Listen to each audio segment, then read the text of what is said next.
కమ్మటి తెలుగు కథలకు స్వాగతం. ఈరోజు మనం చెప్పుకోబోయే కథ సాధనం. రచన కోపూరి పుష్పాదేవి గారు. కథ మొదలు పెడదాం. అప్పుడప్పుడే ఆదిత్యుని ప్రభాత కిరణాలు అవనిని ముద్దాడ వస్తున్నాయి. కోయిలల కుహు కుహు రాగాలతో వాతావరణం ఆహ్లాదంగా పరిమళిస్తున్నది. చల్లచల్లగా గాలి వీస్తూ ప్రాణికోటి మెల్లమెల్లగా నిత్య కృత్యాల్లోకి చొరబడుతున్న వేళ వీణుల విందైన సంగీత ధ్వనితో డోర్బెల్ ఎవరో వచ్చారని పిలిచింది. నిద్రమంచం దిగి ఆవలిస్తూ వచ్చి బద్ధకంగా తలుపు తీసిన రాణికి ఎదురుగా ప్రభ కనిపించింది. హాయ్ ప్రభ, ఎంత అదృష్టం చేసుకున్నానే ఈరోజు అంటూ ఒక్కసారిగా వచ్చి ప్రభను గాఢంగా కౌగిలించుకుంది రాణి. ఎప్పుడు బయలుదేరావు? అసలు ఎక్కడి నుంచి వస్తున్నావు? నువ్వు, మీ అమ్మ, నాన్న అందరూ బాగున్నారా? చెప్పు అడిగింది. రాణి కుడి భుజానికి ఒక బరువైన బ్యాగు, రెండు చేతుల్లో కూడా లగేజ్తో లిఫ్ట్ పనిచేయక 3 అంతస్తుల మెట్లెక్కి వచ్చిన ప్రభను స్నేహితురాలికి హఠాత్తుగా కనిపించి ఆశ్చర్యపరచాలనే ప్లాన్తో వచ్చింది ప్రభ. ఒసే నిద్రముఖమా, ముందు లోపలికి రానివ్వవే, ఈ బరువులు దింపుకోనివ్వవే, నువ్వు అడిగిన ప్రశ్నలన్నింటికీ సమాధానం చెప్తాను ఆయాసపడుతూ అంటుంది ప్రభ. రాణి అదేమీ వినిపించుకోకుండానే, ఇదిగో ఏమండి, ఎవరొచ్చారో చూడండి, నా ప్రాణ స్నేహితురాలు ప్రభ వచ్చిందండి. సంతోషంతో గంతులు వేస్తున్నట్లు నడుస్తూ భర్త రవిని పిలవడానికి లోపలికి వెళ్ళిపోయింది రాణి. ఓసి నీ ప్రేమ కూలిపోను, నువ్వు ఇంకా మారలేదన్నమాట అనుకుంటూ లోపలికి వచ్చింది ప్రభ. బ్యాగులు ఓ పక్కన పెట్టి సోఫాలో కూలబడి ఎదురుగా ఉన్న నీళ్ళ సీసా తనే అందుకొని మంచినీళ్లు తాగి కొంచెం తెప్పరిల్లింది. అప్పుడే స్నానం చేసి బాత్రూంలోంచి వస్తున్నాడు రవి. నడుముకి ఒక టవల్ మాత్రమే ఉన్న అతన్ని రెక్క పట్టుకుని హాల్లోకి లాక్కొస్తూ, మీకు ఎప్పుడూ చెప్తుంటానే, ఇదే నా బెస్ట్ ఫ్రెండ్, నా ప్రాణం, ప్రభ, ఈయన మా శ్రీవారు రవి అంటూ నవ్వుతూ పరస్పరం పరిచయం చేసింది. కొత్త మనిషికి అర్ధనగ్నంగా ఎదురుపడ్డందుకు సిగ్గుపడుతూ మొహమాటంగా నవ్వుతూ నమస్కారం అని చెప్పేసి ప్రభ చేసిన ప్రతి నమస్కారం స్వీకరించకుండానే గబుక్కున చిన్న గదిలోకి పారిపోయాడు రవి. ప్రభా, ఇదిగోనే మా బుజ్జి యువరాణి అంటూ ఉయ్యాలలో నిద్రపోతున్న 6 నెలల పాపను ఎత్తుకుని వస్తూ, బంగారం, అత్త వచ్చిందే అంటూ పాపను ప్రభ ఒడిలో పడుకోబెట్టింది. ఆ అందమైన పాపను మనసారా ముద్దాడిన ప్రభ మళ్ళీ ఉయ్యాలలో పడుకోబెట్టి, మరింక నేను వెళ్ళొస్తానే రాణి అన్నది బ్యాగు చేతిలోకి తీసుకుని. అదేమిటి, అప్పుడే వెళ్ళిపోవడమేమిటి? కనీసం 2 రోజులన్నా ఉండవా? బెంగగా అడిగింది రాణి.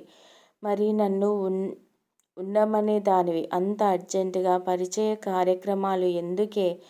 ఏమిటోనే, నిన్ను చూసిన ఆనందంలో నాకు బుర్ర పనిచేయడం లేదు. అవును, ముందు నువ్వు స్నానం చెయ్యి. నేనీలోగా నీకు ఇష్టమైన పెసరట్టు వెన్న వేసి కాల్చి తెస్తాను. నువ్వు గొప్ప అదృష్టవంతురాలివే ప్రభ. ఈ వేళ మా ఇంట్లో టిఫిన్ అదే. అల్లం పచ్చిమిర్చి బాగా వేస్తాను. కొబ్బరి చట్నీతో తింటే సూపర్ అనుకో. వెళ్ళి త్వరగా స్నానం కానిచ్చిరా అంటూ ప్రభను తొందర పెట్టింది రాణి. దూర ప్రయాణపు అలసటంతా పోయేలా ఎక్కువసేపు స్నానం చేసిన ప్రభకు పాత రోజులు గుర్తుకొచ్చాయి. రాణి, ప్రభ MBAలో క్లాస్మేట్స్, రూమ్మేట్స్ కూడా.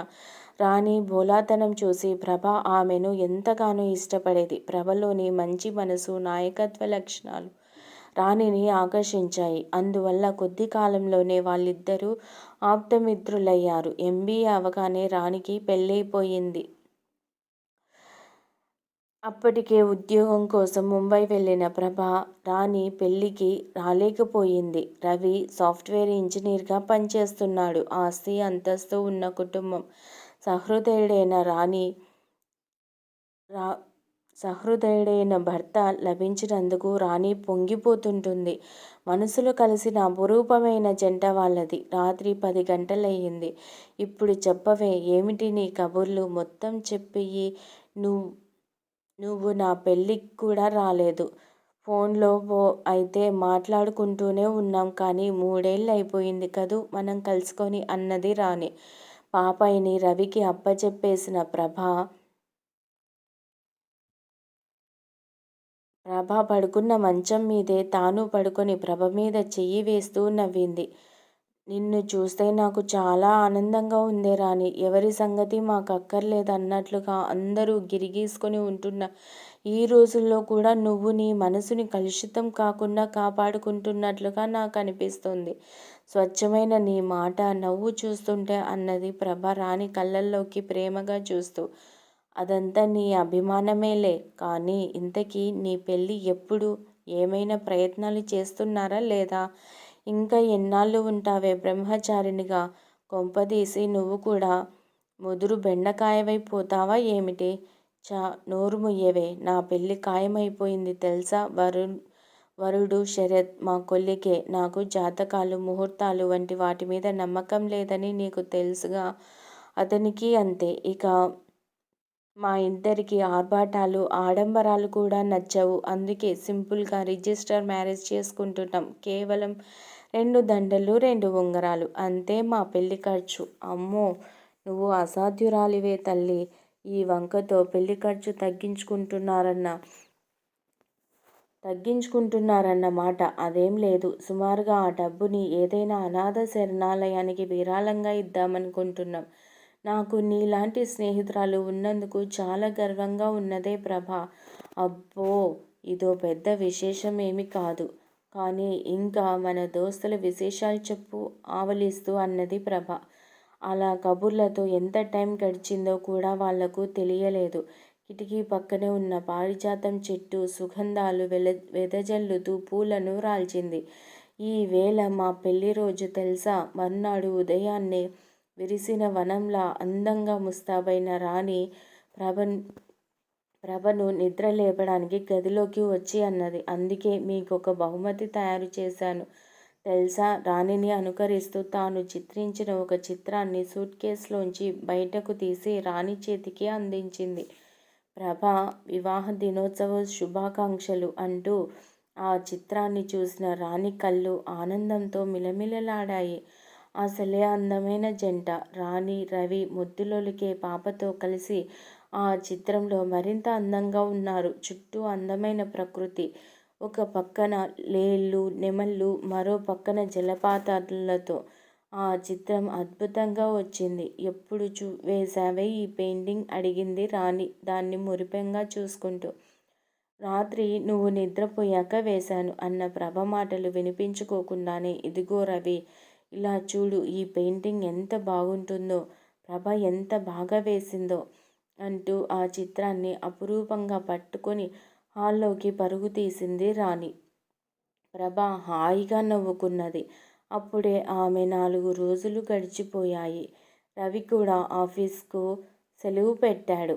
ముగ్గురు కలిసి పాపతో ఒకటే షికార్లు, సినిమాలు, సరదా కబుర్లు, ఆటపాటలతో వాళ్ళకి 4 రోజులు 4 క్షణాల్లో గడిచిపోయాయి. ఇక రేపే ప్రభ తిరుగు ప్రయాణం. ఆ రోజు రాణి దిగులుగా కూర్చుంది. అంత దిగులు పడకే రాణి, నీకు మరో బహుమతి ఇస్తున్నాను అన్నది ప్రభ.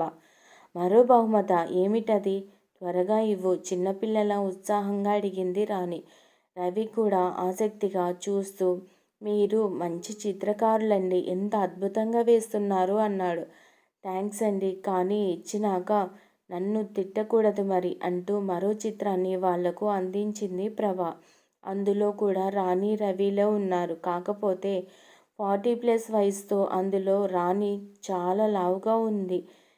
రవి కూడా లావుగాను బాణపొట్టతోనూ ఉన్నాడు. ఆ చిత్రాన్ని చూసిన రాణి, రవి మాన్పడిపోయారు. ఏమిటే, నీకు మా మీద ఇంత కోపం ఉందా? లేకపోతే ఎగతాళా? అందుకే ఇలా వేశావా అడిగింది రాణి. ఆమె కంఠంలో బాధ తొంగి చూసింది. రవి ముఖం కూడా చిన్నబోయింది. మీ మీద కోపం నాకు కాదే. మీకే మీ మీద ప్రేమ లేదు, అభిమానం లేదు. ఇంకా మిమ్మల్ని మీరే ద్వేషించుకుంటున్నారు. అదేమిటి అలా అంటున్నావు? మా మీద మాకే ప్రేమ లేకపోవడం ఏమిటి? అభిమానం లేకపోవడం ఏమిటి? మమ్మల్ని మేమే ద్వేషించుకోవడం ఏమిటి? అయోమయంగా రాణి, రవి ఒకరి ముఖం ఒకరు చూసుకున్నారు. అర్థమయ్యేట్లు చెబుతాను. ఈ 4 రోజుల నుంచి మీ పనులు, పద్ధతులు అన్నీ గమనించాను. అసలు మీ మీద మీకు కొంచెమైనా శ్రద్ధ ఉన్నదా? జాగ్రత్త ఉన్నదా? జాగ్రత్త ఏమిటే? ఇప్పుడు మాకేమైందని? బాగానే ఉన్నాంగా ఇద్దరం అన్నది రాణి. ఇప్పటి వరకు బాగానే ఉన్నారు. నిజమే. కానీ ఇలాగే గడిపితే మరొక 10 ఏళ్ళు, 15 ఏళ్ల తర్వాత కూడా ఇలాగే ఉండగలరని నమ్మకం ఉందా? అయితే ఇప్పుడు మమ్మల్నేం చేయమంటావు ప్రభా? అసలు మేము చేస్తున్న తప్పేమిటంటారు? ప్రభా, రాణిల సంభాషణంతా వింటున్న రవి అడిగాడు ఆసక్తిగా ముందుకు వంగుతూ. 1 కాదు, 2 కాదు, చాలా చాలా తప్పులు చేస్తున్నారు ఇద్దరు. ఈ రాణిగారు వంటల్లో ఉప్పు, కారం, నూనె, పంచదార అన్నీ ఎక్కువే. ఆహారంలో బియ్యం, గోధుమలు తగ్గించి తృణధాన్యాలు, కూరగాయలు, పండ్లు ఎక్కువగా తినాలి కదా. రాత్రిపూట వేపుళ్ళు, ఊరగాయ పచ్చళ్ళతో 9:30కో 10కో భోజనం చేస్తున్నారు. తిన్నాక పావుగంటలో నిద్రపోతారు. అసలు ప్రతిరోజు క్రమం తప్పకుండా వ్యాయామం చేయాలి కదా.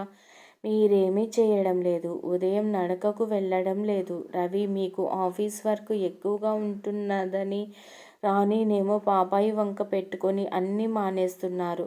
రాణి, నువ్వు, రవి మీ పెళ్ళప్పుడు ఎలా ఉన్నారో ఇప్పటికీ ఎలా మారిపోయారో ఎప్పుడైనా గమనించుకున్నారా? ప్రభ అడిగిన ప్రశ్నకు ఇద్దరూ సమాధానం చెప్పలేకపోయారు. ఇప్పట్లాగే ఇంకా కొన్ని సంవత్సరాలు గడిపితే ఈ చిత్రంలో ఉన్నట్లు మారిపోరని చెప్పగలరా మీరు?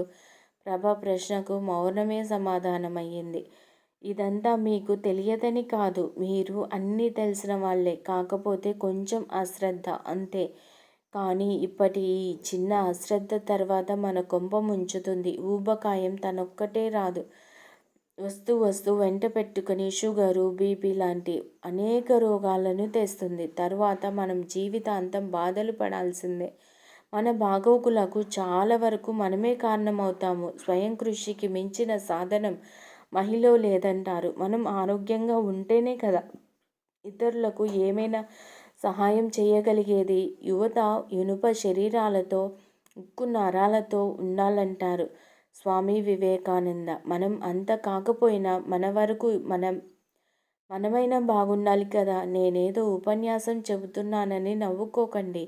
మీకు కోపం వస్తుందేమో, బాధపడతారేమో అని అనుకుని కూడా నా మనసాగక మీ మంచి కోరే నేను ఈ పని చేయవలసి వచ్చింది. తప్పైతే అన్నీ అంటుండగానే తప్పున్నారు. ఎంత ధైర్యమే నీకు?